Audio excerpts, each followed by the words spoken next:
ભુજ એ division મથકે આગામી સમયમાં યોજાનારા તાજિયા મુદ્દે બેઠક યોજાઈ હતી।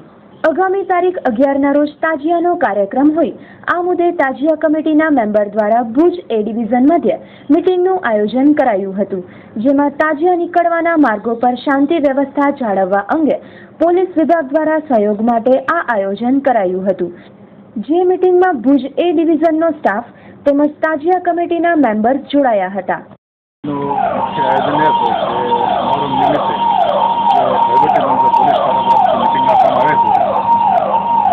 આજની મિટિંગમાં જેમાં તાજિયા કમિટીના સર્વે મકામીઓ, તાજિયા કમિટીના પ્રમુખશ્રી અને હું આદુ સુલેમાન કુંભાર હું તાજિયા કમિટીના પ્રમુખ છું આ સાલે। અને અત્યારે મારી તબિયત ન હોવાથી હું કતારભાઈ રજાકભાઈને બધાને કહું છું, બધે સંભાળશે અને બધા આખી રૂટી સંભાળશે। હું હાજર રહીશ। આજે કતલની રાત્રે હું ભીડમાંથી નીકળી પોતપોતાના માતામાં નીકળી બજાચાવડી આવશે, બજાચાવડી પરત પોતપોતાના માતામાં જશે। કતલની રાત્રે બીજે દિવસે જવાબે આસુરા દિવસે સર્વે તાજિયા આઝાદ ચોકમાં ભેગા થશે। અહીંથી આશાપુરા રિંગ રોડ સોનીવાર સુપર ગેટ બહાર નીકળી જશે। એ આમાં અમે મંજૂરી લીધી છે 12:30થી રાતના 1:30 વાગ્યા સુધી। હોદ્દેદારો સાથે તમામ માતાઓ હાજર રહેલા હતા અને આજનો મુખ્ય એજન્ડો એ જ હતો કે કતલની રાત 12 તારીખે તાજિયા જે નીકળે છે આઝાદ બજાર ચાવડીથી આવી અને પોતાના મકામમાં રહે છે। બીજા દિવસે યોમે આસુરા એટલે કે 13 તારીખે બીર આઝાદ ચોકમાં બધે તાજે અને સાંજના ટાઈમે મગરીબ નમાજ બાદ તાજિયા રિંગ રોડ થઈ અને પંચાયત સીધો સરપંચ નાખી બહાર લેવાય છે।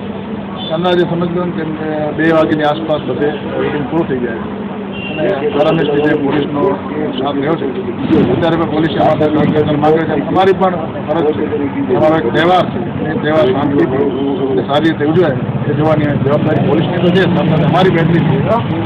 આજે શાંતિ મળી પોલીસ અધિક્ષક શ્રી ચૌહાણ સાહેબની માર્ગદર્શનની સૂચના મુજબ તાજેતરમાં 11 માર્ચ તારીખે મોહરમનું મુસ્લિમ બિરાદરો તરફથી ઉજવવામાં આવે છે, તે માટે અમે આજે એડીઓ પોસ્ટના પીઆઈ કેજે દેસાઈ, તમારા પીએસઆઈ મકવાણા અને કચ્છ કમિટીના તમામ આગેવાનો મુસ્લિમ બિરાદરો અને તેના સંયોજકોનું આજે શાંતિ સમિતિ મિટિંગ રાખવામાં આવેલી છે। ગયા વર્ષે અને અગાઉના વર્ષોમાં પણ ભુજ શહેરમાં હિન્દુ સમાજ અને મુસ્લિમ સમાજ એકબીજાના ભાઈચારાથી નવરાત્રિનો તહેવાર અને મોહરમનો તહેવાર જે શાંતિથી ઉજવેલ છે, શાંતિનો ભાવ રહેલ છે, તે મુજબ આ વખતે પણ મુસ્લિમ સમાજના બિરાદરો આ તહેવાર શાંતિથી ઉજવાય તે માટે સહયોગ ડિપાર્ટમેન્ટથી આપેલ છે, તેમાંથી સંતોષ છે અને આવતા 11-12 તારીખે પણ અમુક પોલીસ ડિપાર્ટમેન્ટ તરફથી ચુસ્ત બંદોબસ્ત રાખવામાં આવે છે।